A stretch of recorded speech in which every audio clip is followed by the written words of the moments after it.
Hi hello friends, welcome back to Raji హోమ్స్టైల్.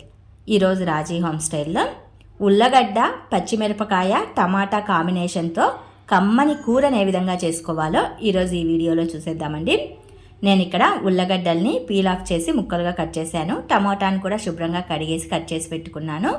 దానికి సరిపడా పచ్చిమిర్చిని తీసుకున్నాను. మనం ఎంత కారం తినగలమో చూసుకొని పచ్చిమిర్చిని వేసుకోవాలి. అలాగే వేయించిన పల్లీలను తీసుకున్నాను, కొన్ని వెల్లుల్లి రెబ్బల్ని, కొన్ని ఉల్లి ముక్కల్ని, అలాగే చెక్క లవంగాలను తీసుకున్నాను, కొద్దిగా అల్లాన్ని కూడా తీసుకున్నానండి. తిరువాత గింజలు, క్రష్ చేసిన వెల్లుల్లి రెబ్బలు, కరివేపాకాకులు, కట్ చేసిన ఉల్లి ముక్కల్ని తీసుకున్నాను. ఒక మిక్సీ జార్ తీసుకొని అందులో పచ్చిమిర్చిని వేసుకోవాలి.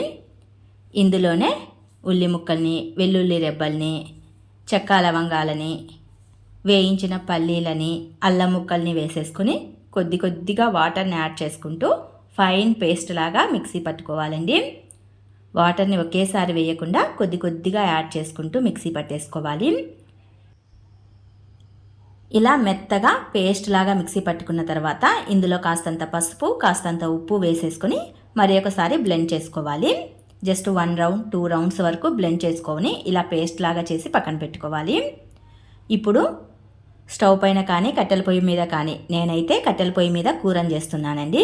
కట్టెల పొయ్యి మీద ఒక వెడల్పాటి సెరవ పెట్టేసి అందులో ఆయిల్ని వేసుకొని, ఆయిల్ కాగిన తర్వాత తిరువాత గింజలు, కట్ చేసిన ఉల్లి ముక్కలు, వెల్లుల్లి రెబ్బలు, 2 రెమ్మల కరివేపాకుల్ని వేసుకోవాలి.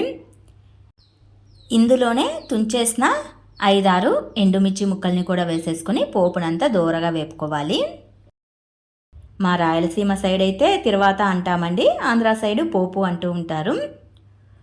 ఈ తిరువాత అంతా చక్కగా వేగిన తర్వాత ఇందులో బ్లెండ్ చేసి పెట్టి ఉంచుకున్న మసాలాను కూడా యాడ్ చేసేసుకోవాలి. ఇది కూడా కొద్దిగా వేగిన తర్వాత, అంటే కొద్దిగా పచ్చి వాసన పోయిన తర్వాత ఇందులో కట్ చేసి పెట్టి ఉంచుకున్న ఉల్లగడ్డ ముక్కల్ని, టమాటా ముక్కల్ని వేసేసుకోవాలి. ఇవి వేసిన తర్వాత ఒకసారి కలియ తిప్పేసేసి కాసిన్ని వాటర్ని యాడ్ చేసుకోవాలి. మరీ ఎక్కువగా వాటర్ని వేసుకోవద్దండి. ఒక చిన్న చెంబుడుమైన లేదా 2 గ్లాసులమైన వాటర్ని వేసేసుకొని కాస్త మంట తగ్గించేసేసి ఉడికించుకోవాలి. మూత పెట్టేసేసి జస్ట్ ఒక 10 మినిట్స్ పాటు ఉడికించుకుంటే సరిపోతుందండి. కొద్దిగా ఉడికిన తర్వాత మంట పూర్తిగా తీసేసేసి దీన్ని పక్కకు దింపేసుకుంటే సరిపోతుంది.